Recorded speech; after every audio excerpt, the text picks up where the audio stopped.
Well, happy December. Today, we're going to talk about how to wrap up 2025 and set yourself up for success in 2026.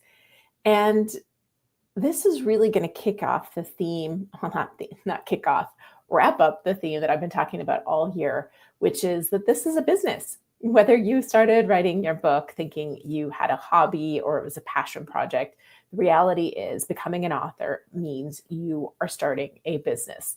And a lot of authors, because they're not thinking of it that way, they're wrapping up the year the same way somebody with a hobby does. They look back and they shrug and they think, I'll do better next year. Or they go, wow, like some things went super well this year, but next year I really got to do better.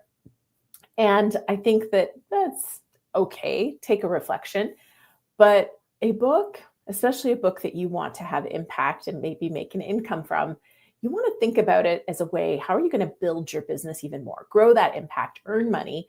And, that requires a slightly different mindset.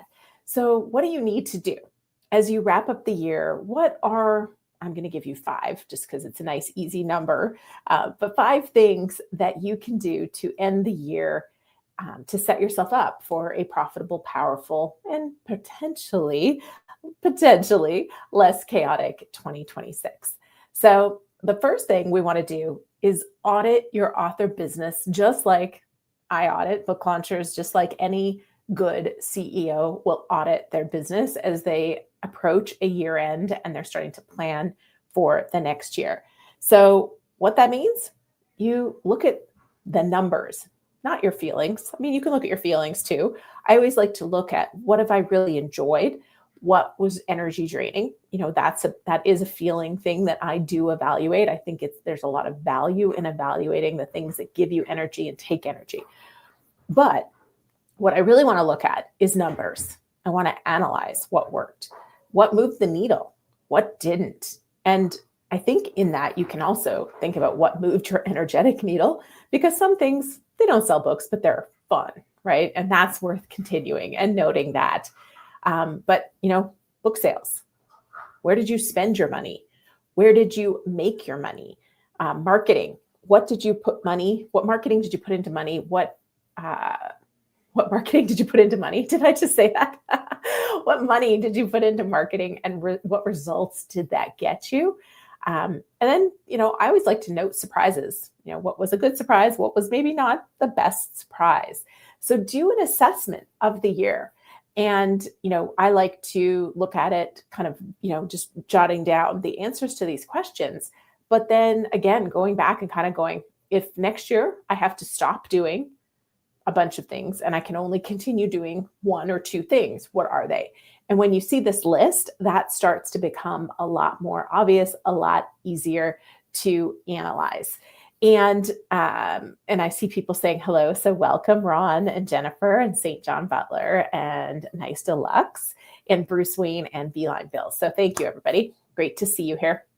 Okay, so that's the first thing. Let's audit the business. And we've got Beeline Bill in the house. He is a business writer. He's a business mastermind. So feel free to add anything that you'd be auditing, Bill. But that's really the first thing. So complete that audit. And when you do this, I mean, I'm going high level and big picture, but I would love to see you sit down like you're your own bookkeeper, or if you have a bookkeeper, even better, and go, okay, I spent $200 on Amazon ads. I spent $900 on editorial reviews. I spent $50 on this. I bought posters, this.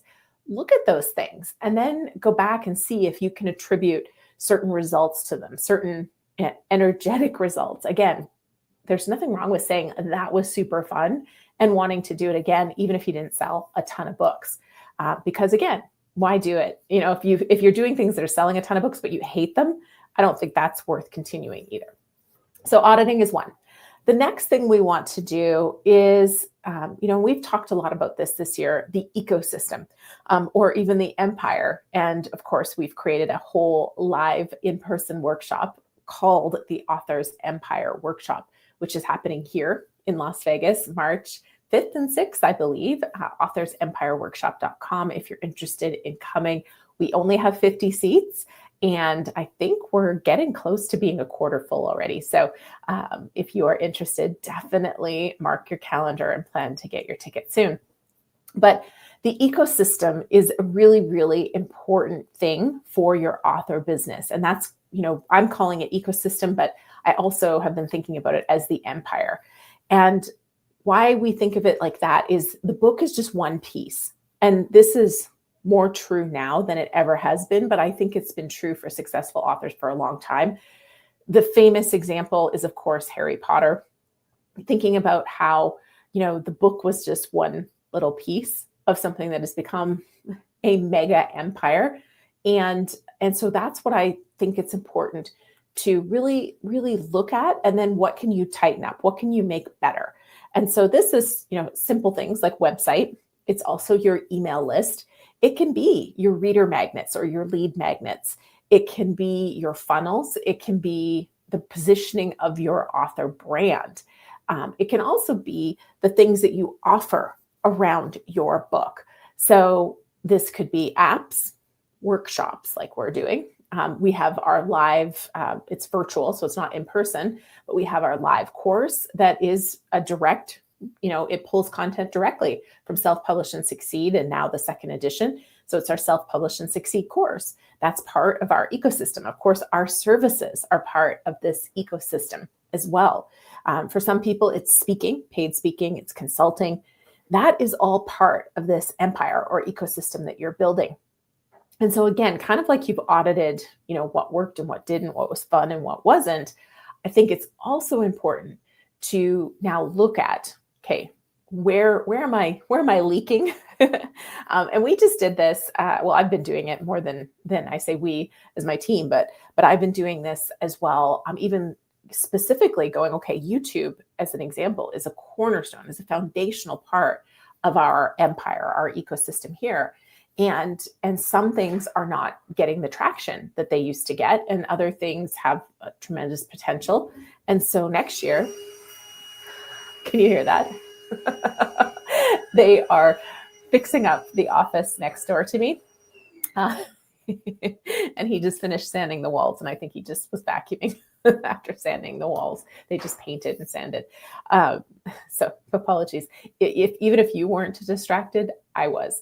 So YouTube, we are seeing areas where we're going to change and shift. And so we'll be making that announcement, beginning of January, kind of how that's going to change.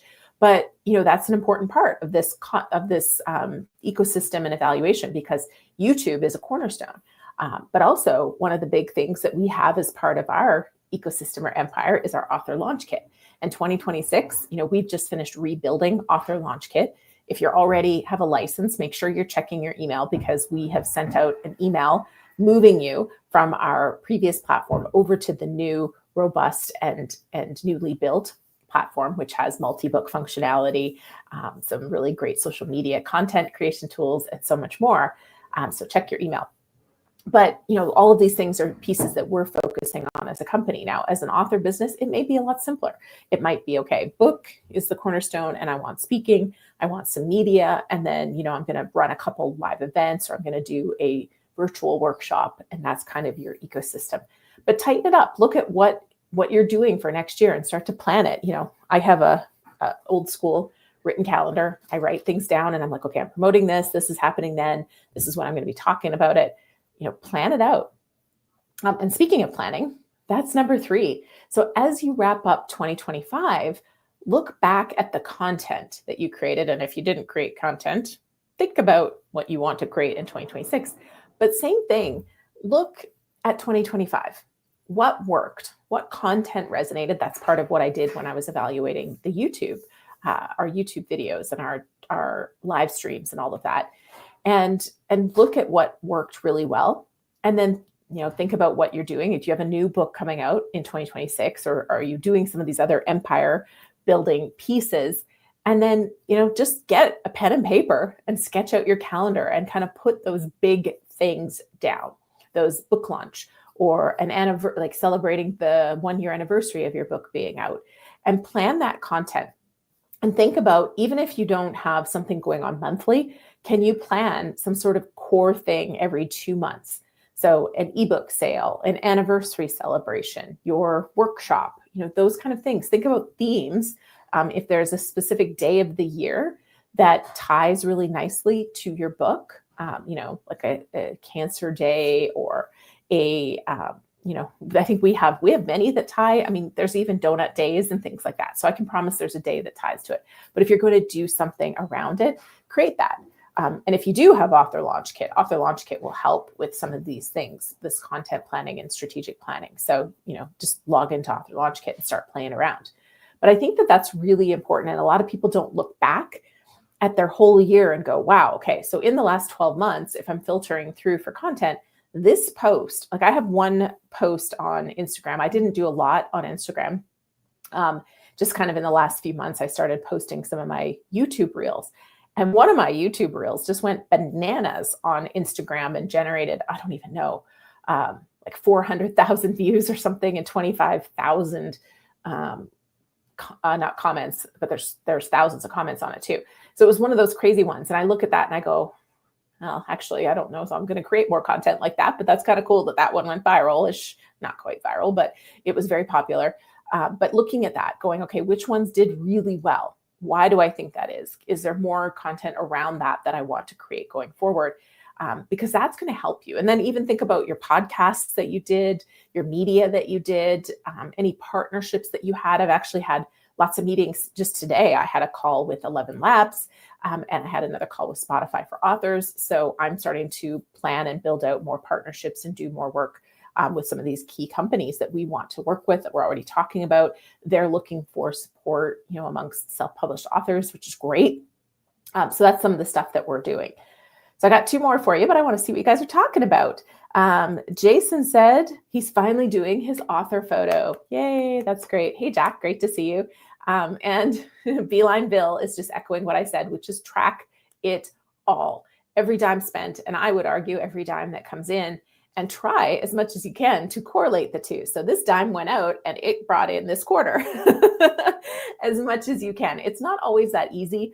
And even on something like Amazon ads, it's not necessarily a one-to-one, right? So an Amazon ad, it does show a click and a conversion, but the reality is by running Amazon ads, you may see more organic sales as well. And a lot of times you don't realize this until you turn your Amazon ads off. And that's just because of the, just showing your book to that audience multiple times. The ad may not actually be the thing that finally makes the sale, but the ad was part of them seeing it and finally going, oh, I've been hearing so much about this book. When in reality, it was just your ad, which, that's not a bad thing. But that's part of the benefit of ads is they will keep that visibility, those touch points up. And so sometimes you can't track dime out, quarter in, but it does help and it's feeding it. Okay. And let's see, Miss Awesome Anna, I love your work and mentorship. Thank you so much. With my next book, I'm thinking of working with your team. Well, we would love to chat with you to see if it's a fit, of course, but regardless, come over to our school community. Angela will put the link in the comments. We are supporting authors over there for free in a lot of ways. And then we have a paid community where you can join us and get support through office hours, calls, and other training. But come on over. We got lots of amazing things planned for that community for 2026. So whether we're working with you one-on-one in our services or over there, we would love to support you in your journey. Okay, so let's see. Let's go back to my notes and see. So number 4, strengthen your assets. I don't know. I probably should come up with a slightly better way, but I would even say strengthen around your intellectual property. I'm not sure. I need to play with this one. I should have run it through ChatGPT first. But thinking of your book as an asset was kind of where I was going with this. And so as you look at your book as an asset, think about how you're going to make this asset appreciate.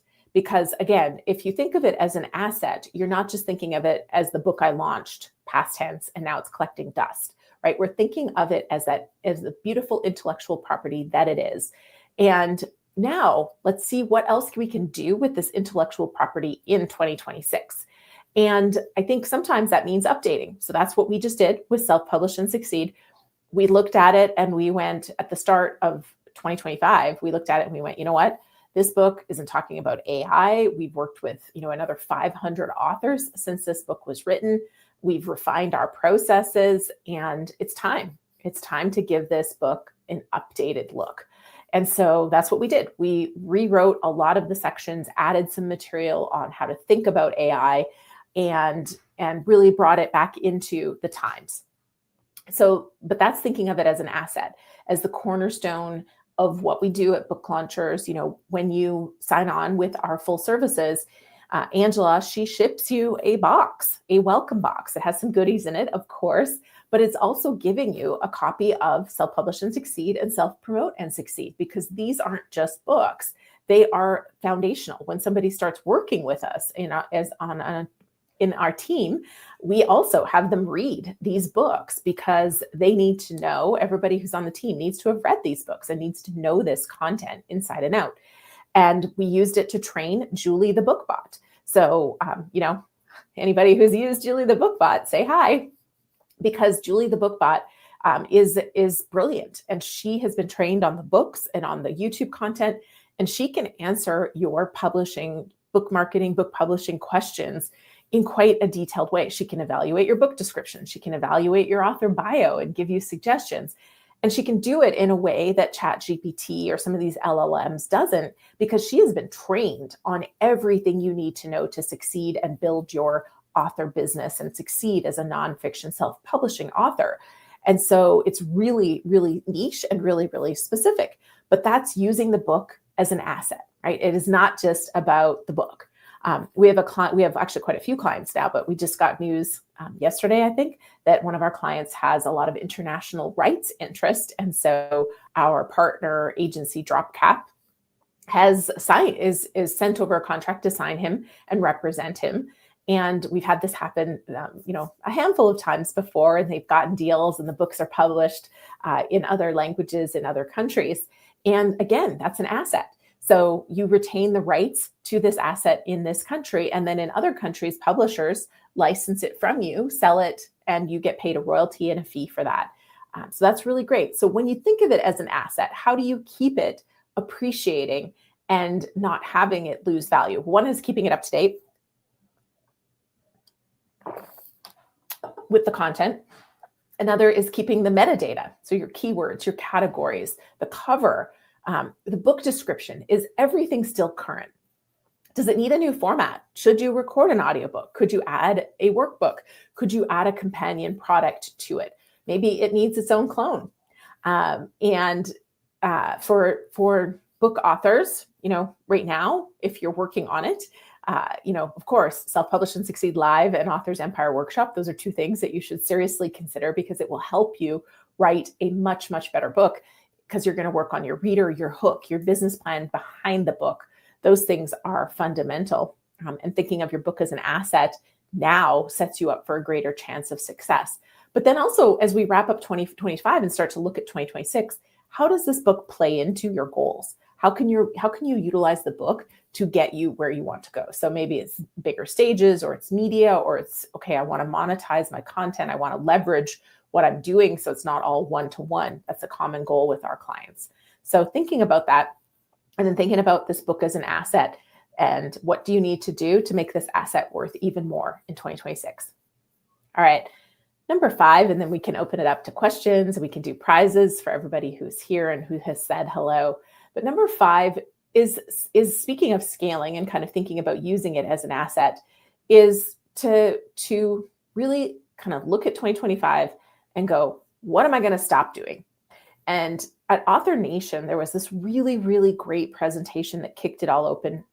Drew, can't think of his last name, but he had this presentation with all these cubes, and he brought them on stage. And one thing he said is, when you set a new goal, you need to immediately stop doing 2 things to make room for that goal.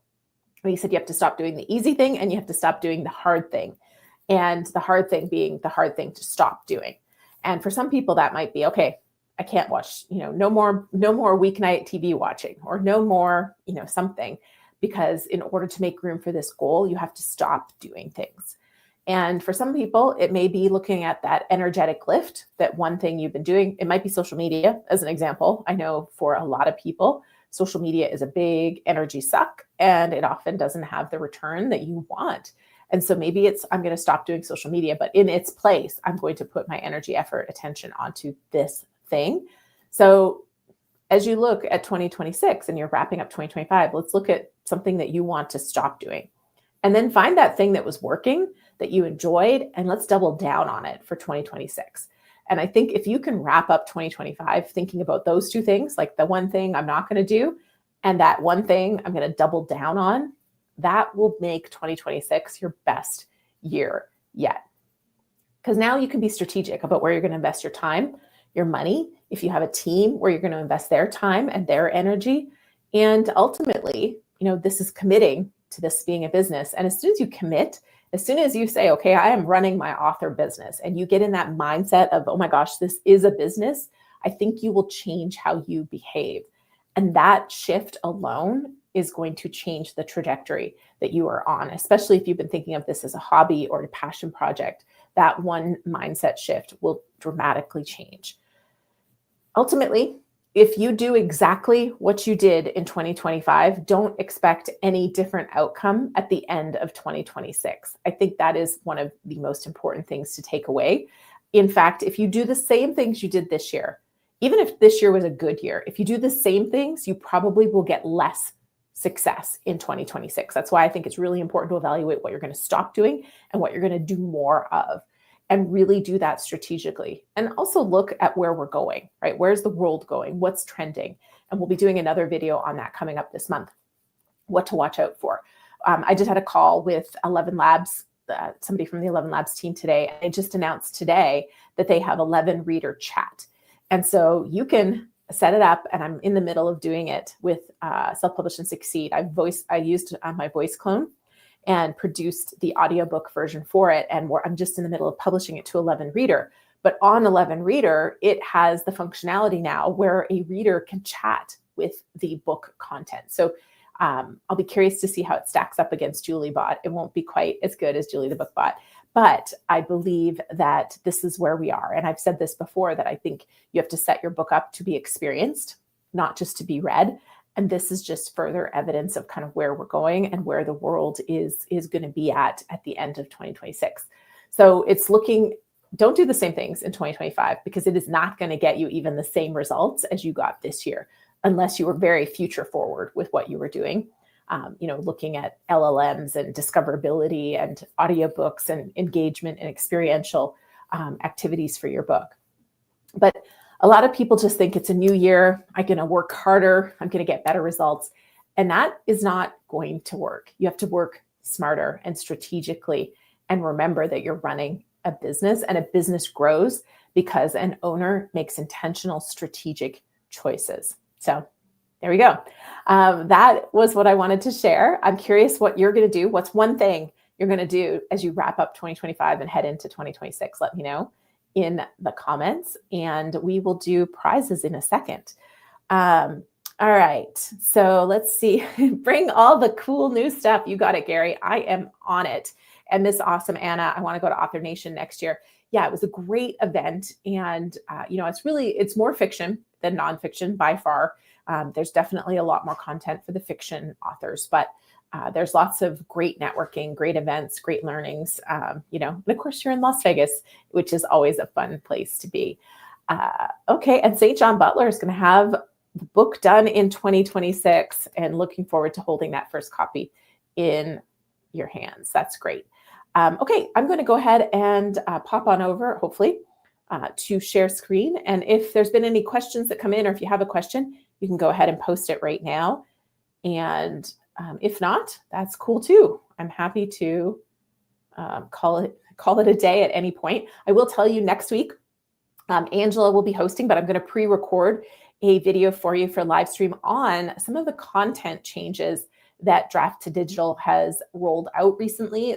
They've made some dramatic shifts that are pertinent to nonfiction authors to pay attention to.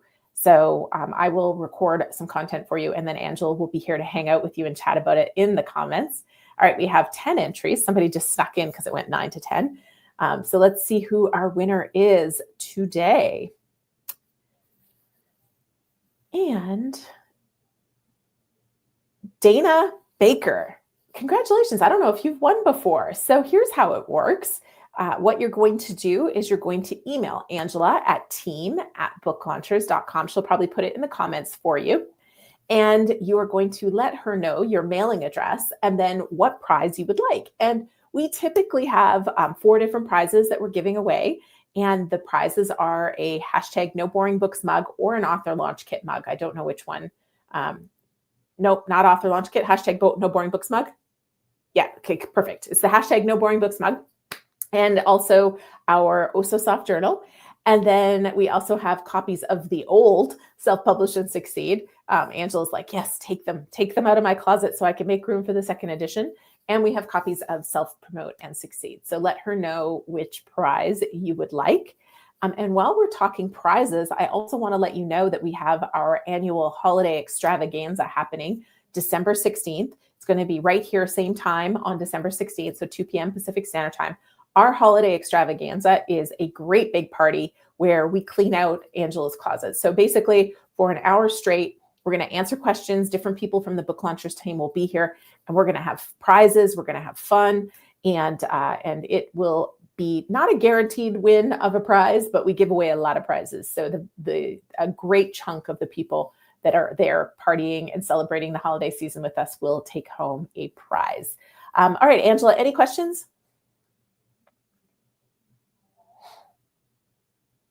Muted. We've only had a couple come in so far. There was a comment from Mike, though, that I wanted to share. He said, I'm also thinking asset includes your brand name and all social media names and email address, website, etc. Yes, thank you, Mike. And I know Mike's definitely thinking this too, having suffered all kinds of fraud and online challenges this past year. But yes, your brand absolutely is an asset. And I think that's a great point. So it's not just your book to think about and evaluate. I mean, that was kind of point one, was evaluate where, all the elements to your empire, and think about your funnel, your emails, your website, your author pages, and just give them all an assessment and make sure they're in line with where you want to go next year. What is your brand going to increase in value next year? And if you look at this strategically, I think that you can set yourself up to treat it like a brand and treat it like an asset and have it grow in value. So that's great. Thanks, Mike. Okay, next up was from St. John Butler. Any good author events in NYC that you know of? There are a few. Nothing's really independent author focused that comes to mind, because a lot of the stuff that happens in New York is traditionally published focused. And so off the top of my head, no. But I think you're already in our school community. Go ahead and post this question there, and I will do a double check and see. There's a few East Coast things that are happening, like I'm drawing a blank on the name. I can see their brownish kind of website. And it's not, I want to say it's in Chicago, so it's not New York City, but there's a few things that are East Coast that might be worth checking out. But a lot of things are traditionally published focused. Okay, only other question we have is from Jennifer. She said, how do new authors navigate all the new tools with limited funds? Yeah, I think that's part of your prioritization and looking at your 2025, what worked, what do you want to do in 2026, and then carefully going, okay, these things I'm going to stop doing or stop spending.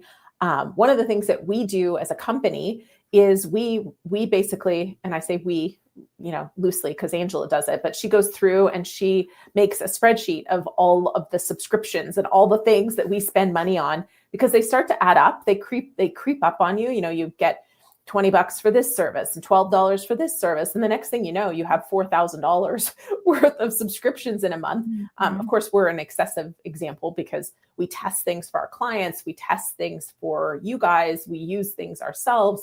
So, we're an extreme case, but I think it's worth it. At the end of the year, just export all your credit card expenses and start to look through and go, okay, which of these services am I paying for that I actually need going forward? And can I free up a little bit of money to test some of these things? And then to think about which ones I want to test. Well, what's my most important goal for next year? So for example, if my most important goal is, okay, I really want to spend next year doing something every day to market my book, Well, something like Author Launch Kit is a perfect tool for you. If you're focused on writing your book next year and you want a simple, powerful tool to help you with all the things kind of writing and crafting the book, you might want to look at something like Dibbly Create. And so those are some things that you want to think about, but you have to know where you're going in order to assess, where the limited funds that you have should be put towards, or what they should be put towards in order to get you closer to your goal. Okay, that's as far. Actually, let me unstar that one. That was the only questions I had starred. Oh, it looks like one just came in from Exceeding Great Reward. Are prizes taken from the folks who chat during the live or elsewhere? Yeah, so we have two different kinds of prizes. We do. The first prize is, the first kind of prize is, yes, the people who are here live, interacting, saying hello, participating. That's the draw that you saw me do.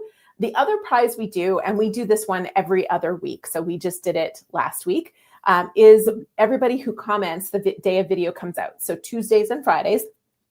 So if you're watching the replay, go ahead and post a comment, say hello, tell me what you're going to do different in 2026 or what you're assessing from 2025. And then we put all of those people into a random name picker and we draw prizes as well. And then on the holiday extravaganza, you have to be live. It's going to be people who are there live having fun. We'll have quizzes. We'll have just random prizes. We'll have, enter this hashtag in and you'll win, all of those kind of things. So we have lots of fun on that, but you do have to be live to win on that one. But we want to make sure everybody has a chance. So just commenting the day a video is released gets you entered as well. And I think we should remind people, especially for some of our old timers who have been with us for years on end, that the holiday extravaganza this year is not on Saturday. It's always been on Saturday. Sure. In previous years, it is on a normal YouTube live stream time for us. So it's on the 16th at 2 p.m. Pacific, 5 p.m. Eastern. Exactly. Yes. Thank you for that reminder. We changed it. This year feels extra busy. I think we've tried to do so many extra things, and so we just couldn't settle on a Saturday that worked. So we went with a regular live stream, which I think is going to be fun. Hopefully everybody can still come out and celebrate the season with us. All right, that's it. That's all I have, Julie, as far as questions go. Fantastic. All right. So next week, same time, same place, we're going to be talking about the Draft2 digital content changes, because they came out with some pretty wild and crazy changes to their content guidelines. So books that they will and will not publish. So I'll have my thoughts on that for you next week. And Angela will be here to do all the prizes and chat with you. And then we'll be both back here on December 16th for our holiday extravaganza. We'll see you then.